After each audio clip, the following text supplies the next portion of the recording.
how long you can go or how many people you can have? How long you can go. Yeah.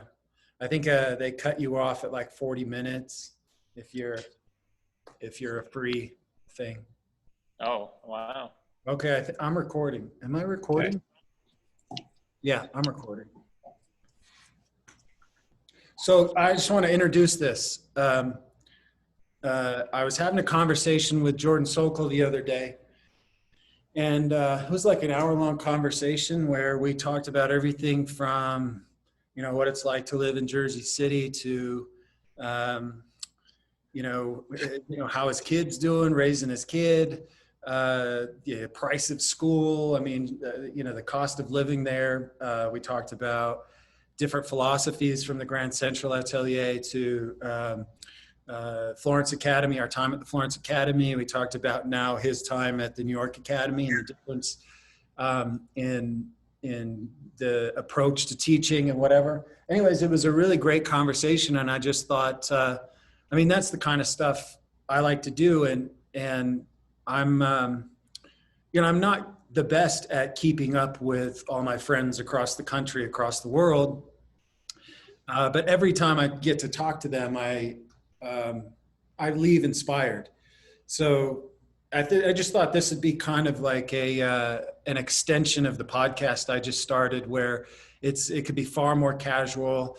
We could do it via Zoom and just get together, with whoever occasionally and have like a catching up period, right? I mean, I'm trying it out with you guys because I've talked to you recently. We all like each other, so this will be easy, but just a way to hang out, really. It's like a different version of my podcast, but I'll record these and put them online, and then I think in the future I'm going to open it up for maybe students or other artists that want to tune in and listen in live, and then maybe at the end we'll have a half-hour question and answer period where people can ask whatever, from the conversation or whatever they wanted to know from any particular artist. And, we might charge students, maybe like $20 or something to tune in live. And then we would just use that money for either scholarships or studio needs, building up our cast collection or whatever. So that's the idea for what this is. This is, I think I'm going to call it the Unvarnished Hangout. And you guys are the guinea pigs. So, Nice. Bryce, What that's I'm good Bryce. for. And this is Brian Johnson. And Brian used to be a student of mine. Now he's a student at the Grand Central Atelier, but he's also a pretty brilliant artist. Bryce, everybody knows, is a brilliant artist. We had one of our podcasts with you already, which was amazing. It was fun. Yeah. So here we are. It's a Thursday night, and we're just hanging out. Hanging out. You're kind of cropped, Ryan. I can't see your eyes. I can see like your nose and your mouth. Can you point your camera up a little higher? Or really, on my camera, I can see. Yeah, I can see them all. Oh, really? Yeah. Oh, that's weird. Now I can see. I'll back up. I wonder if that's because we're just on different formats or something. Yeah. Now it's like I can see everything. Yeah. Huh. Yeah. All right. Now you're too far back, Ryan, I think. Too far back? I think so. I don't know. Yeah, there you go. You guys have good lighting. Like my light's all flat. Like Brian, you have good light there. What is that behind you, Brian? It's a display case with all my dad's toys. Yeah. Oh wait. Oh really? So wait. Yeah, I'm in his car garage right now because I got kicked out of the house. My brother's having a party, so I got kicked out of the house. So where are you right now? Are you in New York or Utah? Yeah, What? I'm in Alpine. Yeah, so I'm here with a bunch of cars. Oh, cool. Wow. Yeah. Nice. That's a cooler garage than I have. Yeah, it keeps the rain off the cars. That's for sure. What's the best car? What's your favorite car? The 32 Deuce Coupe. It's got a Chevy 383 in it. That thing's just like the American Graffiti car. Huh. I love that one. Wow. That's a fun one. Which He one? restored Which one it? in the My dad restored it, yeah. What's that? No. Which one did you dubs for yourself on the wheel? The 32. Yeah. Yeah, we got red dots on everything we want, you know. Yeah. Ready for the parents to die. Yeah. Hope they don't hear that. I know, right? I know. I'm far away from the house. Yeah. No, this will go on my YouTube channel. Nobody watches it. Yeah, nobody. Yeah, that's when you guys should watch out. Is when your kids start putting red dots on all your possessions. You know, all those books behind you, Bryce. Abby, you know my daughter Abby. She's 15 now.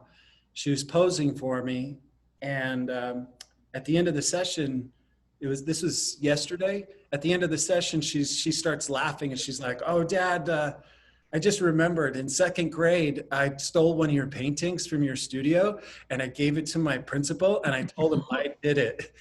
And he was like, "Oh, thanks. You're really good." And she's like, "I know, my dad taught me." And I'm like, "Which painting was it? Which painting was it?" I was so mad. I'm still mad. Did you find out which one it was? Real. I think it was a study I did in Florence, which makes me even more mad. Like a study of some pigeons I did for a larger painting, and just the sentimentality of it. And everyone in my family thinks it's funny. Like, no, it's over. I don't understand why you're so mad. This was like 7 years ago. I think it is kind of funny, actually. Yeah. Don't take their side. I'm on her side. It's your fault for not keeping a better inventory of your paintings. It's in a happy home. Studio, you're right. I mean, they're everywhere. I can't keep track. Yeah, you should march down there and get it back from him. I should. What principal thinks a second grader can paint like that? Yeah. Or, on the other hand, the fact that he believed a second grader did it maybe is that's on me. That is on you. Yeah. Oh yeah, that's a good point. Yeah, you probably thought, yeah, this form is turning just like a second grader. Yeah, that's. Yeah. Yeah, I don't think the principal has even that. I don't think he had any clue. Yeah, about form. Yeah. Yeah. Yeah. Well, I've never heard the word form so much in my life as this last year. So. I'll bet. Ingrained. Yeah, how's everything going? How's the training going? You liking it? I love it. Yeah, it's the most magical place. I love the GCA. Is it? Yeah. It's the second most magical place. Is that what you said? Second most magical from the Masters Academy. Yeah. Oh, right. Yeah. Of course. Right. Yeah, it's like a Masters Academy, but in New York. Oh, With Jacob Collins. Yeah. it's a close second. It's a very close second. It's so amazing. It's so fun to be there with like 1 million people that all think and have the same aspirations as you. You know, it's Yeah. fun little community. How big are your class sizes? I mean, how many? Well, the first years had 30 students, but they split us up into 2 groups. So we each had about 14 or 15 students in each of the first years. And so you just switch rooms halfway through the day. So you start out with one model in the morning, and then you have a second model in the afternoon. And so you switch studios. The second years are all together, because by the second year, about half the people have dropped out. Oh, but There's about 12 to 15 second years, and they're together all day long in the same room. And then the third and fourth years are together, and they're in another room, and they're the ones that got Jacob this year, you know, so they get the top instruction. It's nice to have to figure that often during the day. Yeah, it is. Yeah, 8:30 a.m. to 5 p.m. You're drawing the figure. Wow. And you rotate from 2-week poses to month-long poses. So, yeah, it's like 30-hour drawing to a 60-hour drawing. So That's nice. you gotta get to try a few different things. Shorthand modeling is what we call it, when you kind of loosen up and hatch instead of go for that really tight rendered GCA look, you know. Now, what'd you call it again? Shorthand modeling. Shorthand modeling. I've never heard that term before. I like that. It came up because we're just trying to do it fast, you know. So you loosen the hatch, you know, because there's two kind of schools of thought out there. You know, you got Colleen's brilliant hatch work, and she builds form up that way, and then you got the Scott Waddell influenced you don't see the pencil stroke at all. It's just it's so smooth, building up to the form, building up to that light. So yeah, both kind of. Jacob likes the Scott Waddell, but half the students are there because of Colleen. So I'll bet. So yeah, you get a chance to practice both. That's great. Scott, it's been a few years since Scott taught there, right? Yeah, he hasn't been there for a while, but his influence is. Yeah, he had a huge influence. Yeah, that influence is gonna be there forever. Yeah. Yeah. Yeah, because then you had Patrick Burns, and then you had like Josh LaRock, and then Right. like now like Devin. They both pretty fitfully found their own voice. But beyond that, both Patrick and Josh LaRock have really like blossomed into like really beautifully unique painting styles. Yeah, they're great. They're rock stars there. They've got some figure work still on the walls that blow your mind. Yeah, it's pretty fun. Yeah, definitely visit if you ever have a chance. To any of our viewers tonight, yeah, come on by. Yeah, you too, Bryce. You ever in New York? I'd like to get back. It's been quite a few years since I've been there. Yeah, well, it'll probably be a while now with the virus, but yeah, that's kind of what I was thinking. Yeah. Don't have any immediate plans for going to New York. Yeah. I was supposed to be there at the end of the month.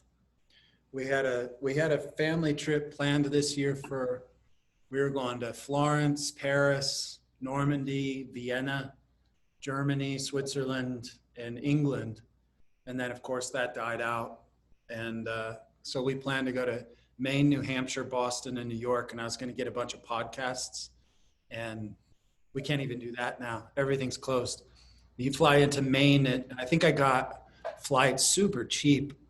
I'll bet. There's 7 people in my family, so I think I got flights for all of us for under $1,300. No kidding. But it was like everywhere we wanted to go was closed. I mean, New Hampshire is like an outdoor playground. That place is amazing. But like if I want to go to Boston, or you want to go to Isabella Stewart Gardner Museum, the Fogg Museum, MFA, the Boston Public Library, it's closed. I want to take my kids to the Met, and it's closed. It's all closed. It makes no sense to go out there. No point in going. Yeah, cheap trip, but there's nothing to see. Yeah, that sucks. I was really looking forward to seeing a bunch of people I hadn't seen in a while, and recording some podcasts. But I'm hoping to do it this way. I'm hoping like I can get a hold of like Jordan and Amaya and maybe chat with them. And I can never get a hold of Colleen and Will. So I don't have. I wish I could have a conversation with them, but I don't think it's likely. But I'm trying to get like Greg Mortensen and Ted Minoff and some others, since I can't go out there. Yeah, well, everybody's used to Zoom now, so it's the best time to do it on Zoom. Yeah, I guess. People know the format, so. Yeah. Might as well do it. Yeah. So working on Bryce? I was thinking about just doing some quick sketches, like some gesture sketches while we're doing this, but I'm not sure of my setup yet. I mean, I got some paper right here, and I got some images behind the phone. So I might do that. I don't know. I can't decide if that's too distracting or not. Yeah, I was talking to Greg Mortensen on Sunday, and he said that they would, in some of their Zoom sessions, they would just tune in and be working while they chatted. And I thought about doing that too. Like I could talk while I paint, but some people can't. But maybe that's an option of just kind of having these during the day when people are working, and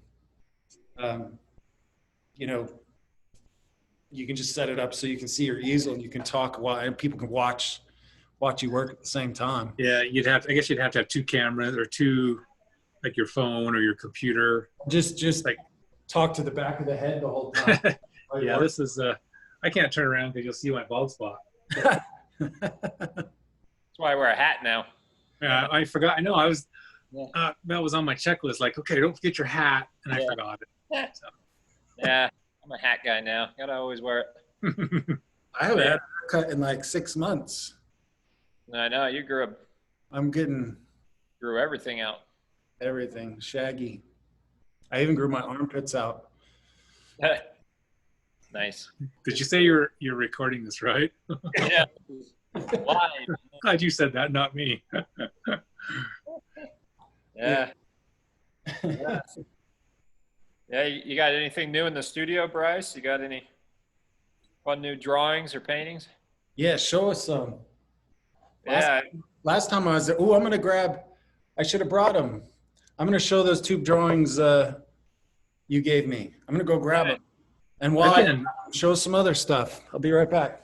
I've been mostly out in the yard. Oh, nice.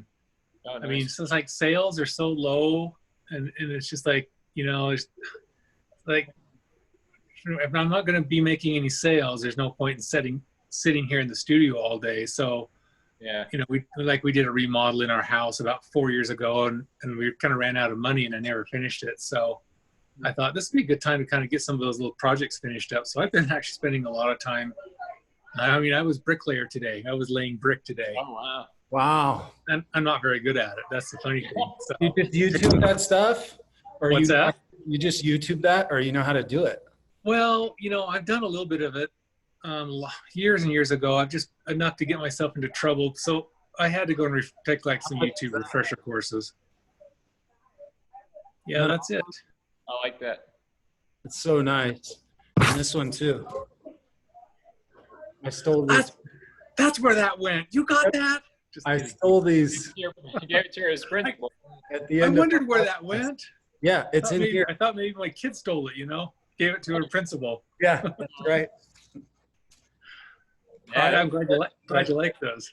I love these. I'm gonna show them again because they're awesome. Thanks, man. My painting that you did of the Soroya is in New York, right? Show that. I have nothing to show right now. Yeah, it's like yeah, I don't really have anything currently right now. I don't know. I got to show. Yeah, well, maybe you could text us the brick you laid later. Yeah, later. yeah. I'm not sure I'm so proud of some of my lines. That's the problem with being a perfectionist. It's like, damn. So you said your sales have dried up. That's a serious problem. Like I think a lot of people are having. Yeah. I mean, how many galleries are you in right now? Well, that's the thing, though. So I still I still have pieces in a couple galleries, but I've contacted them to send me my pieces back. So I'm actually pulling out of all my galleries. Wow. The sales, over the last couple of years, dwindled. Are you pulling out like officially, or are you just pulling out like for the time being and see where things go and maybe send them some new stuff later? Yeah, I think maybe if I get back into galleries down the road, I think it's going to be different galleries. I mean, I don't have anything against the galleries I'm in, but I think where I want to go with my art, I need to find some different galleries. So I think for now, for the foreseeable future, I'm going to try to go on my own. So Bill Whitaker said to me once before he died, he said, as soon as you start selling well in a gallery, find a new gallery.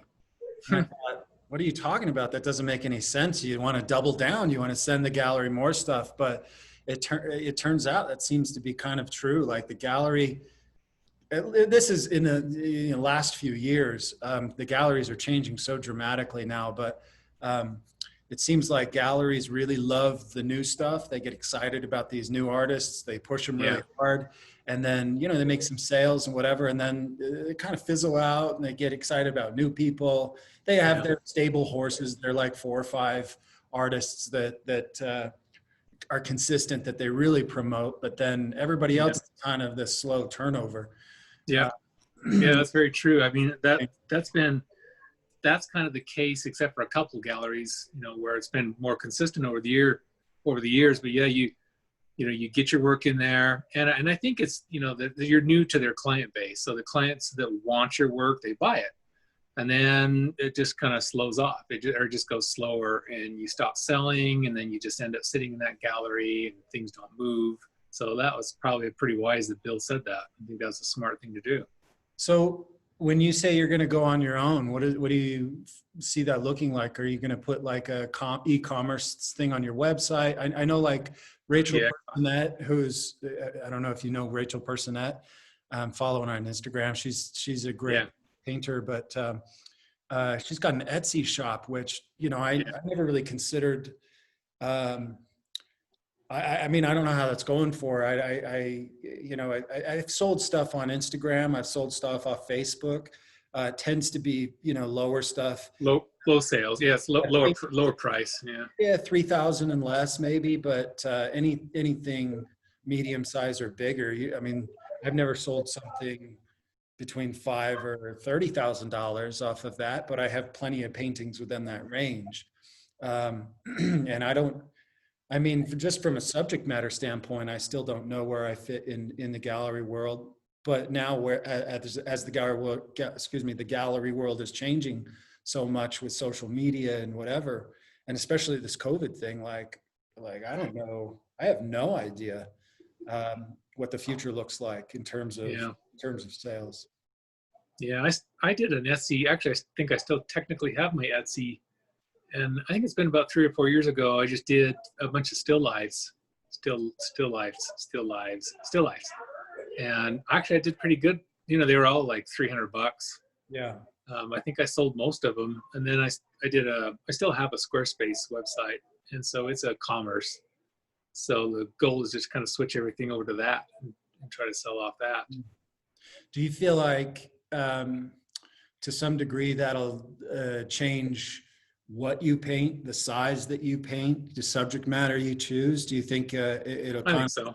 Demand? Yeah, and I've just been going smaller and smaller, and I'm kind of just excited to do a bunch of kind of studies and unfinished things and drawings, and I'm not really too keen on doing anything large and elaborate and complete for a while. So it might. Well, the drawings you're doing, those ones I showed, you have such a unique and fluid touch. I can't imagine that a wide audience wouldn't appreciate those. It's something that I feel I struggle with, and you know, things that I buy, things that I trade for, whatever. It's typically stuff that I feel like I can't do, and I want it in the studio so I can learn from it. So I mean, I appreciate it. Obviously, aesthetically, I also appreciate it, but I also feel like I could learn from it and expand and. Exactly. Yeah. So I think I would imagine that would be really successful, but it's. Yeah. And I think the subject matter, you know, I mean, I've always done the figure, and I started doing more undraped because I just felt like everything I did that was draped it just gets caught into, you know, is it a period piece? Is it contemporary? You put clothing on somebody and it just all of a sudden becomes, oh yeah, that's 1980. That's 2010, you know? So you take the clothes off and it becomes very timeless. And I've always liked the figure the most anyway. That's what I've always liked. So I'm just doing more and more nudes. And, you know, ultimately that market's not huge. You know, there's not that many people that will hang a nude on their wall. So it's, I think, a matter of maybe changing up my subject matter a little bit more now too. Yeah, it's interesting. It's hard to, I mean, you probably, like most artists, you have a million ideas, so many that there's no way you could get to them. Never get to them. So, I mean, part of me feels like, do I really have to bend to the will of the times or the demand of a buying audience? Or, you know, it feels like I don't want to sell out, that dirty word of, you know, selling out. But at the same time, you know, I have so many wide variations of ideas that I don't think I have to feel that way, because everything I'm doing would still be sincere, right? Like the fact that you're going smaller and still doing nudes and whatever, it's still in the realm of things you really, really love and really want to pursue. You're just kind of recognizing the insanity of the time and saying like, well, I have a lot of opportunity to do any sort of subject, but right now this is probably going to keep me going. So Yeah, I'll follow this, and great, because I'm interested in it, right? exactly. Yeah, and I mean, really stepping back too, I get kind of like tunnel vision. I think we all do as artists, like working the figure, Yeah. and then a step back at this point, you see all these opportunities, and you start kind of doing things you kind of. I mean, I like everything. I like drawing. Like I think we talked on the podcast, like illustrators were my first inspiration when I was in high school. Yeah. And I love these, what all these early American illustrators did. So I've got an illustration, not the fact that like people are hiring me out to illustrate something, but just that style or that idea of fine art versus illustration. And so there's really quite a broad canvas out there of things I like to do. So I think it's going to be kind of fun to explore different subject matters and styles and Yeah. everything. And even new ways of presenting it and selling it and Absolutely. finding new audiences. Yep. It's Definitely. exciting. It's scary, but it's exciting. It is. Yeah. It's both. And Brian, as a student, are you still there, Brian? Hello? I'm still here. He's there. Yeah, You see I'm him. scared to death now. Is what? Yeah. As a student, As a student, man, where did you go? you've sold work before, so it's not like you're brand new starting out. You've been in this world for a long time, but Mhm. what do you think of all this? Because you're kind of, I mean, you still have the luxury, I think, of looking at the next year or so where you can kind of be in that mode of just making yourself better and concentrating solely on like technique and method and philosophy and whatever, before you really have to transition into all the concerns of a professional painter, entering competitions and gallery work and framing your stuff and on and on and on. What do you think of it all? I mean, is it frightening what the future holds? Like you've dedicated your whole life to this profession, and the profession is so I feel so insecure at the moment. Fickle. Yeah. I mean, it always was. It always was. It's crazy. Well, yeah, it's a scary thing because I went from graphic design where you get a paycheck and there's tons of jobs. I mean, you can make a really good living as a designer, especially in Utah right now. Everybody needs a designer.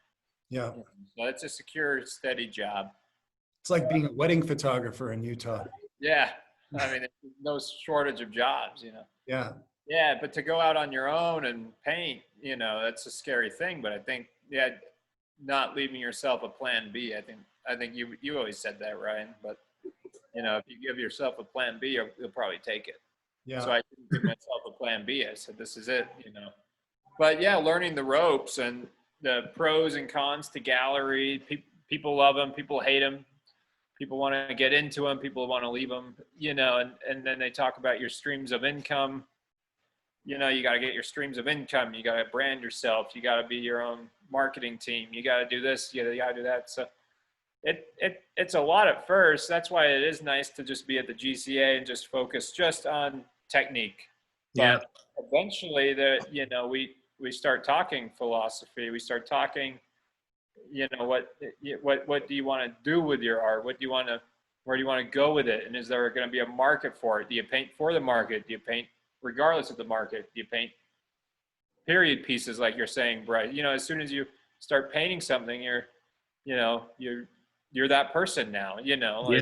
You kind of, the more of a niche, how do you want to say it? You paint, the more you're known for that, and then you'll sell that look, and then you vary it all. If you're successful, you vary it all, then people won't buy it.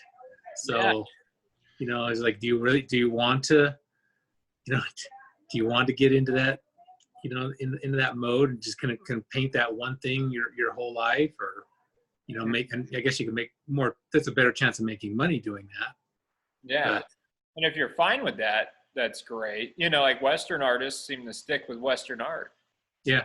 But they love Yeah. it. And Western art sells. I mean, really, I think the market for Western art's still pretty strong. I mean, I don't know how it is in the last 3 or 4 months. I'm sure I'm sure it took a hit like everything else did, but it still seems it's a pretty strong market. I think it's stronger than like the Chelsea market or something, you know. I mean, New York is also blowing my mind because it's a different world than out here.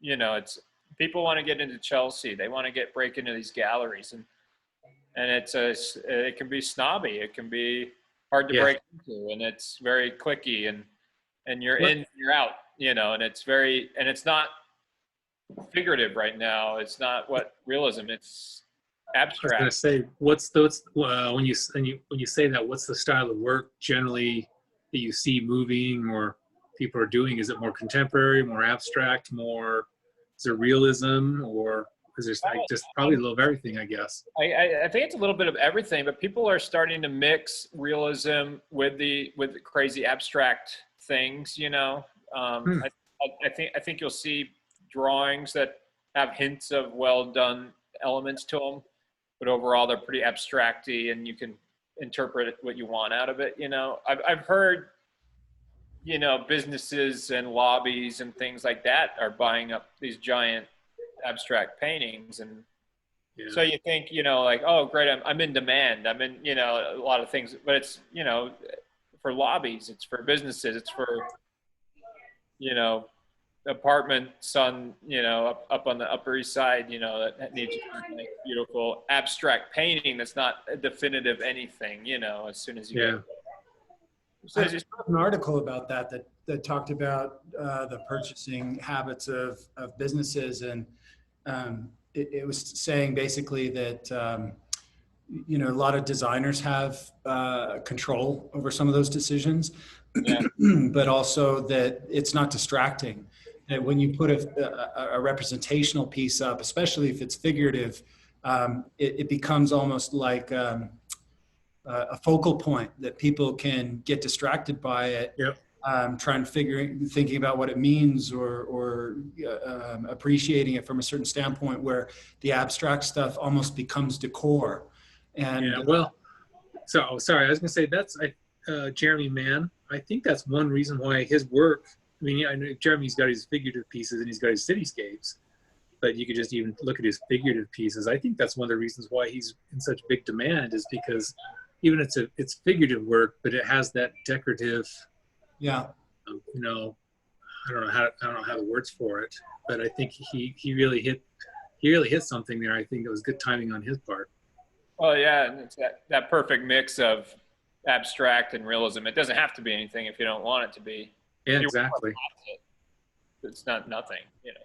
yeah. Brian Mark Taylor's been doing some of those like kind of abstract, almost like sci-fi scenes that are really, I mean, they're really abstract paintings where they kind of could be something, but they're kind of not. And I think he does pretty well at like sci-fi conventions with those Yeah, things. I like those. I like those sci-fi pieces he does. They're pretty cool. Yeah, yeah. Yeah, and they're popular. I mean, I'm recording but, a podcast with him on Saturday, so you know, hope nice. we can get into some of that stuff. Yeah, that'd be cool. Yeah, it's there's so many ways to be pulled as looking from as a student, you know. Whereas the chances of you succeeding seems so small anyway. You go to school with 50 people at the GCA, and you know how many people do we know from each class every year? People graduate, and how many can we name? You know, I mean, Yep. a couple, you know. But think about it. There's 200 people that come in and out of those doors every week at the GCA, part timers and full timers. They got a lot of people coming in and out of there. So, And that's just one school. and that's just one school. And then, but you just hear about the Colleens, the Wills, you know, the LaRocques, Michael Klein. But all those people don't even make up a full year's worth of students, you know, so. Yeah, I was saying that to a student the other day. You know, there's Florence Academy, Water Street, which turned into Grand Central Atelier. You have Angel Academy, Barcelona. A lot of the, excuse me, a lot of the schools have been around for 25 years now. And, you know, you could probably name off the top of your head, maybe 15, 20 people that graduated through those schools who are like the standout people that are like great, you know, the unique in terms of their own touch, but also just great standout artists. I mean, certainly studying at an academy, I think economizes the time that it takes to gain a foundational quality or foundational technical ability. But it certainly isn't a guarantee that you're going to come out and be brilliant. I think, you know, people talk about talent all the time. I think talent really shows itself at the higher level. I don't think it reveals itself necessarily early on. I think it's once you've developed and started to do things on a little bit higher level that it really separates. You know, the standouts really kind of rise to the top, which is interesting. Yeah. Yeah, I agree with that. I mean, it's how many atelier guys are changing the art world at the moment. You know, I mean, we're slowly trying to change it to what we want the viewers to see, but you know, I mean, well, that's the argument, right? You know, is all we have to say, look how well I can render. You know, I think there has to be something more than that, and of course there are those that are doing it, but I do think that there had to be a time, a period of time, where a sort of reclamation, where we looked at the art world and realized skill was wanting overall. That, you know, since the 1920s and 30s, there was a degradation of understanding, a degradation of knowledge, a degradation of skill. And that went on for 100 years, almost 100 years. And it's going to take us time to like get back those basics. And I think we've done that, but now what are we going to do with them? You know, I think that's a big question. The contemporary world says, you know, it's nicely rendered, but who cares? You have nothing to say. You know, how does it find relevance? And I think, sadly, a lot of academic work, work coming from academic graduates, is making that argument for the contemporary world, which is, I don't have anything to say. I don't have anything to add to the conversation, the current conversation, other than look at how well I learned how to render. And I think, you know, given another 20 years of the same old stuff, we may make that argument for them and kind of render ourselves irrelevant. That's my fear. Yeah, I agree. But my pushback is always like, well, who cares if I want to paint nicely rendered things? And if I can do it and make a living, then that's what I'm going to do. And if I die and then people forget about me, I mean, that was my business anyway. I mean, and I do think there will always be an audience. I do think there will always be an audience of people that appreciate great craftsmanship. So I do think there is a positive note to that. Whether we cross the boundaries and start, you know, making it interesting for people on the contemporary side, I'm not sure. But I do think there will always be an audience for people that appreciate craftsmanship. Yeah, and I think so too. And if it's a small market when I'm alive, I think that's fine with me. You know, I don't want to be famous anyway. So if I can just make a good living, making beautiful paintings. Well, good luck. You're on this new podcast format. You're going to be famous overnight. I have like 400 subscribers. You'll get there. Watch out. Fame is knocking on your doorstep, man. Baby steps. I'm staying under the radar here. Yeah. Do you guys know that Jeff Koons got like between $1 and $2 million in the PPP loans? Yeah. Come on, man. He made over $91 million last year. You can't, come on. These rich people can't dip in their own pockets. Come on, man. Politics is a whole different matter, man. Now you just switch to a. Yeah, I did, didn't I? Yeah, that's count me out. Now, yeah, I'm not going there. All 5 people watching this is going to tune out right now. No, my mom just turned it off. Your mom just, yeah, my dad did too. Yeah. He just walked out of here actually. Yeah. Yeah. I mean, that's the thing is that, what are your goals? And I think as an Atelier student, the thing that shocks me the most of the GCA is how different everybody's goals are.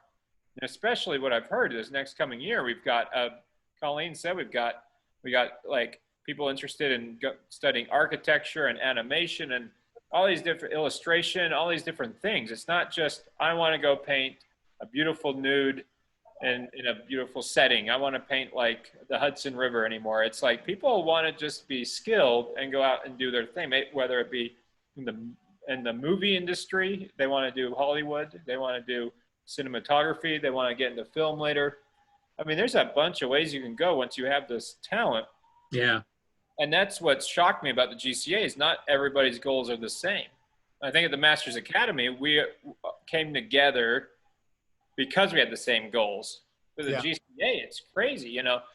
Ryan, you talk about why doesn't anybody do big paintings? Well, nobody at the GCA wants to do big paintings. Even if there was a market for it, they probably wouldn't do it other than Anthony Baus, but they want to do their own thing regardless of the market. And I think that's one thing that the GCA is consistent with is nobody ever paints for the market.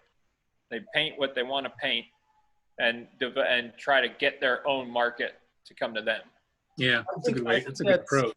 The benefit of having, obviously a larger student population. And that's one of the great things about the Florence Academy when I was there is I think we had like 23 different countries represented in like 45, 50 students. It was amazing the kind of variety of backgrounds and people that you were getting.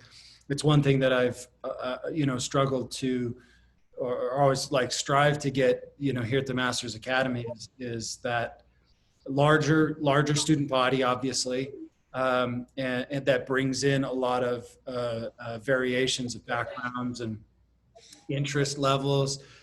We do have a couple students, like one student wants to do abstract realism, another one and he's from Mexico City. We have another one that wants to do fantasy art, kind of in line with, not necessarily as sexy as Frank Frazetta, but kind of in line with Frank Frazetta.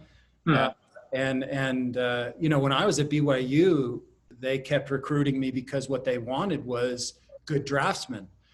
Because a lot of the animation studios are saying, we can teach you the computer, we can teach you all of these skills pretty quickly, but we're not going to take the time to teach you to draw because that's the thing that takes a long time to develop. And so it makes sense that a lot of people that are interested in animation are coming to the ateliers because you can gain those skills relatively quickly, and then you can go apply them however you want. I mean, you would be in game design or CGI for movies, or I mean, sky's the limit, right?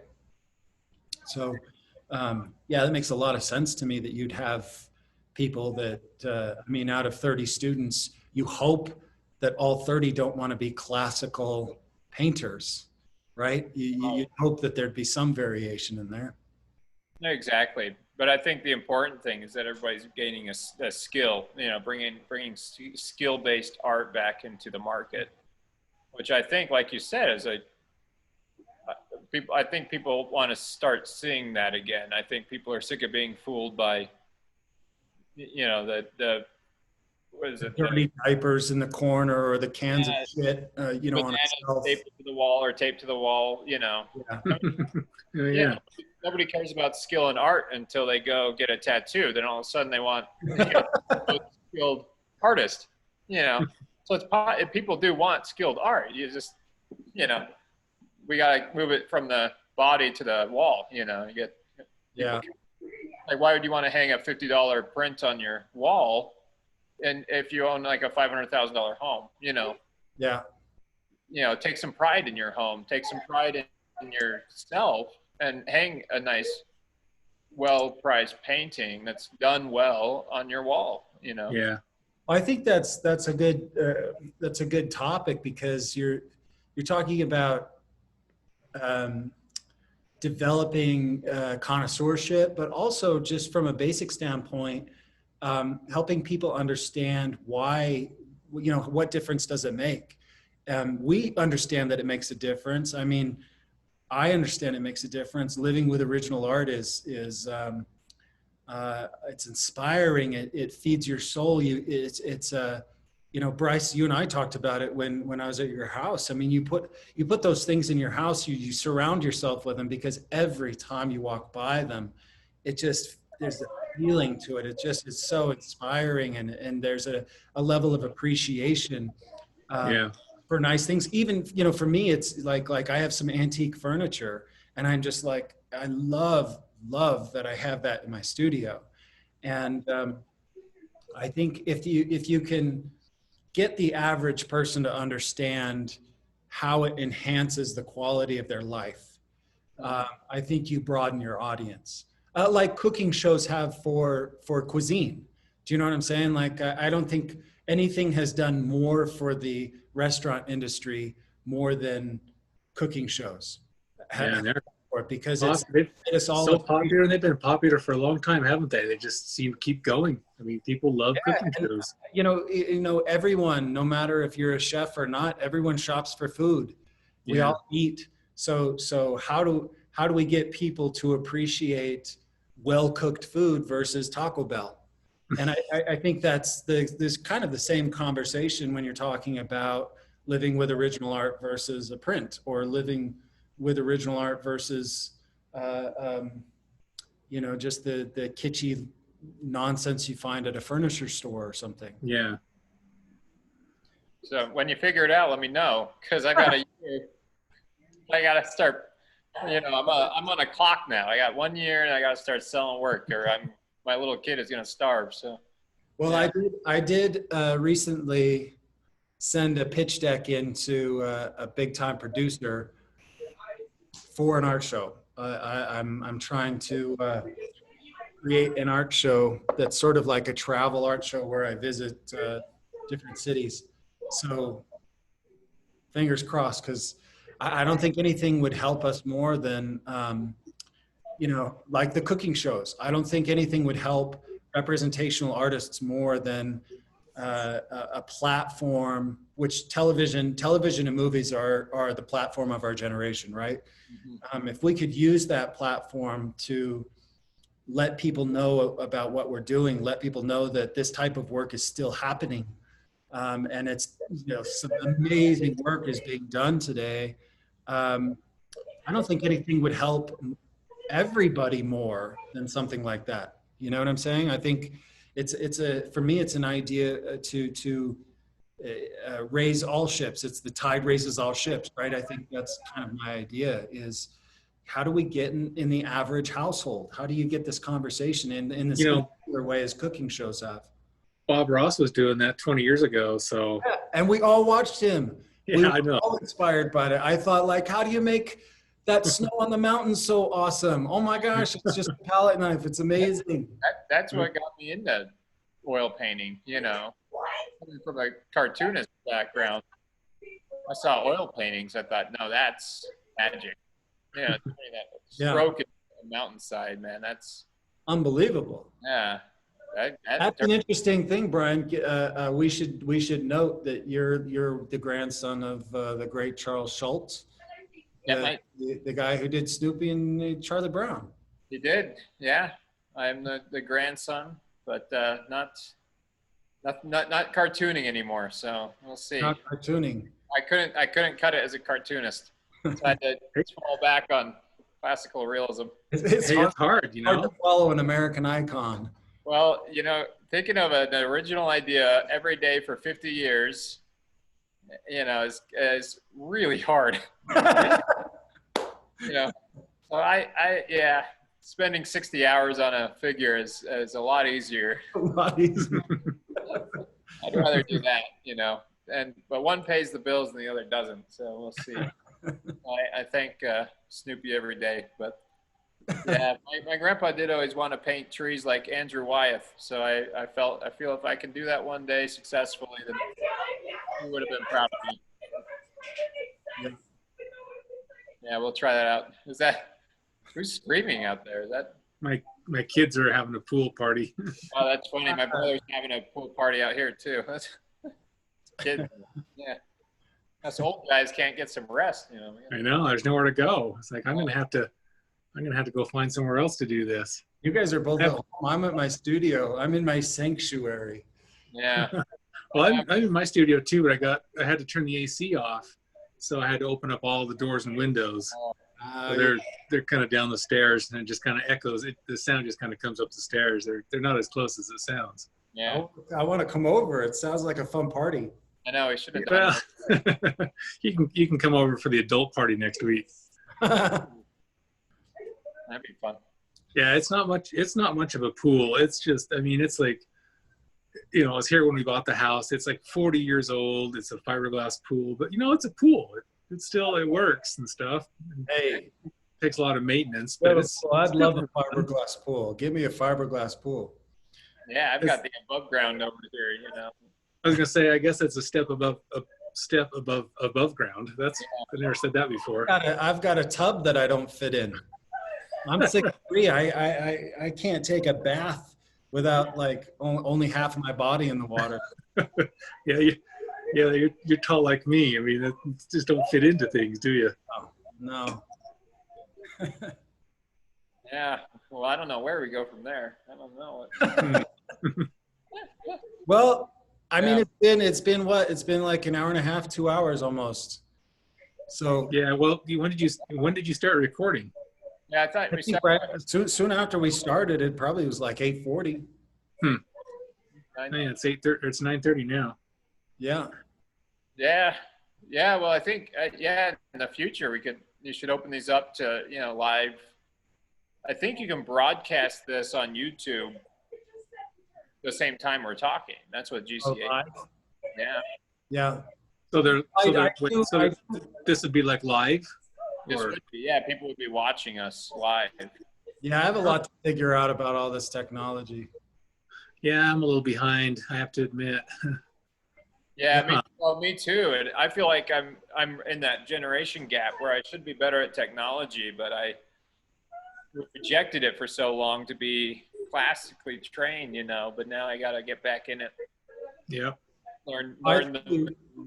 We will open it up to students and artists in the future to tune in and maybe have a question and answer period.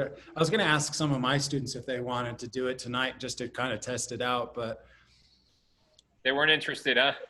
I'm just not a good enough planner. That's what it was. I just didn't plan well enough ahead. I wanted to try it out, see how well it worked, and get it up on YouTube. Maybe we get some interest. I'm trying to get a few other people set it up. Artists are the worst people to schedule things with. You're herding cats when you do that, you know. Yeah, if you're an artist and you want to have a conversation, email me. I just put my email up, Ryan, R-Y-A-N, at ryansbrown.com. Let's schedule something and have a chat. If you're interesting, if you're super boring, don't email me. I want to talk to fun people. That's going to weed out a lot of people. Yeah. No, you and I were talking the other day about the benefit of this career choice. I mean, the people it's so rare that you meet somebody that's uninteresting or you meet somebody that you don't like. It's so rare. Almost never happened. It's only happened once. Yeah, I've been to a lot of conferences now and met a lot of artists, and I've only met one artist I didn't like.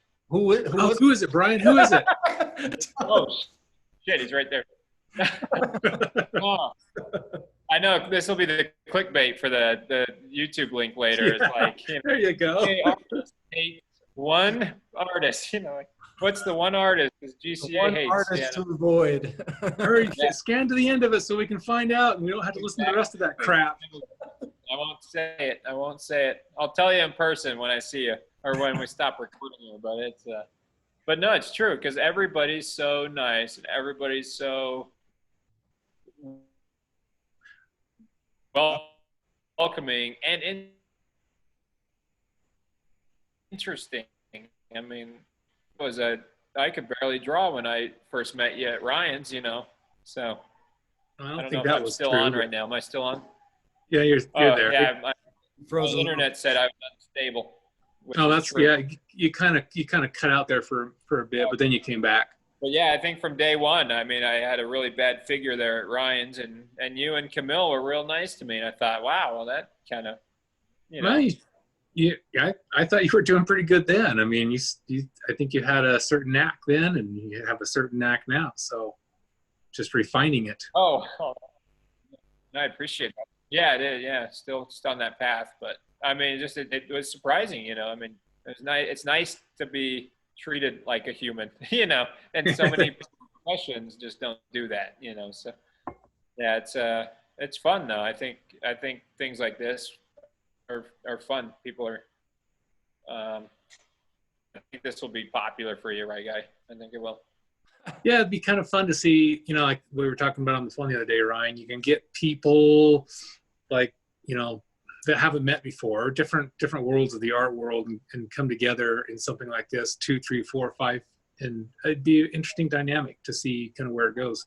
Yeah, I mean, I realized when I talked to Jordan, just like I complain a lot about, you know, or not complain, but I talk a lot about wanting to expand my community. I talk about wanting to through the school develop a larger community of people that like really care about art, that that can give me feedback on my paintings, that where we all really care about each other. We want to lift each other up to higher levels.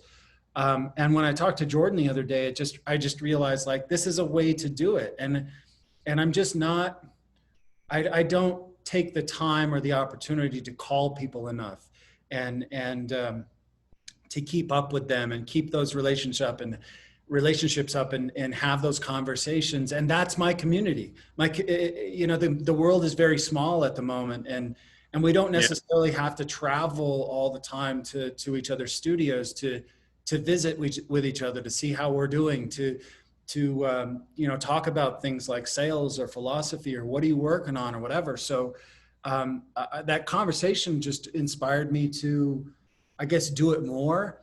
And now the technology has kind of given us an opportunity to do it in a way that is, you know, we're each in our own space. It's kind of an intimate way. I can visit your space virtually, and Brian, I can visit your space virtually, and we can have these conversations in a really cool way remotely. And you know, when I read 19th century biographies, which I love to do,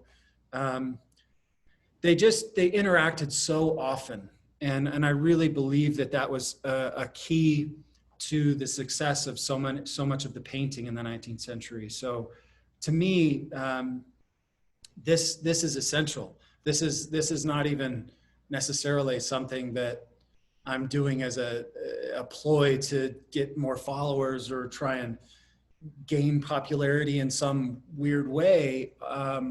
It's my attempt to connect better, to keep up with friends better, to meet more people, to have inspiring conversations. So I'm hoping that it kind of goes that direction.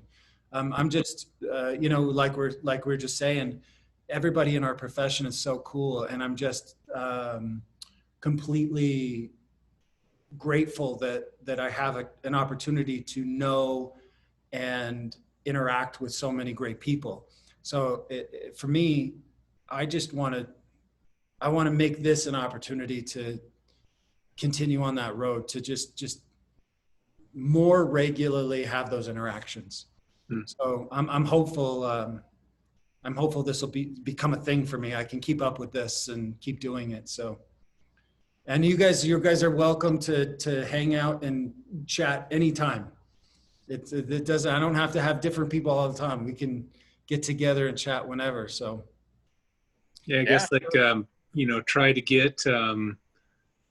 It's hard for everybody, but maybe something you're working on. Like you mentioned that earlier. You know, you could be working on something and just show it and say, "What do you guys think of this?" or something. It can be a little bit of a crit. Yeah, totally. I think this is a good opportunity to do that more regularly, because like I could take this and get pretty close. Here's a painting I just finished today. What do you know? I don't know how do I frame that.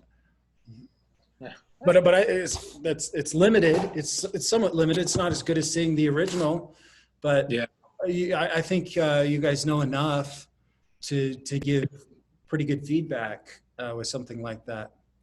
Yeah, So, especially I think, the big things like the compass, maybe hard to see detail or something like, say like, oh, that, the eyes aren't looking quite right, or there's walleye versus, oh, your composition, maybe this is a little odd. So you can see kind of those big things easier, but you wouldn't really be able to see detail and stuff like that. The colors might be, yeah, maybe don't see color quite so well, but I think the composition and the design are the most important. yeah, Just those large aspects of the painting that need to be done right in the beginning. yeah. So Yeah, it would work. It would work. I'm hopeful for this new technology, this new format. So Yeah. What would Sargent do? What would they do with Zoom and like 1899? well, I feel one of the things that Jordan and I talked about on Sunday was like when we were both in Florence. This was, I mean, I was in Florence the first time in 2003, and the internet was relatively new at that point. I mean, certainly we didn't have smartphones or anything, but Yeah. when I was there in 2007, 2008, still smartphones were relatively new, and most people didn't have them. So during the breaks in the model room or wherever, you'd sit down and you'd talk to your fellow students. When you went home, internet wasn't great. I mean, we had it for sure, but you would, like, we would have, my family, I think we would have people over 3 or 4 times a week, just friends to have dinners. And those dinners would last 3, 4 hours. And we would just talk and we would get to know each other and we'd build those relationships.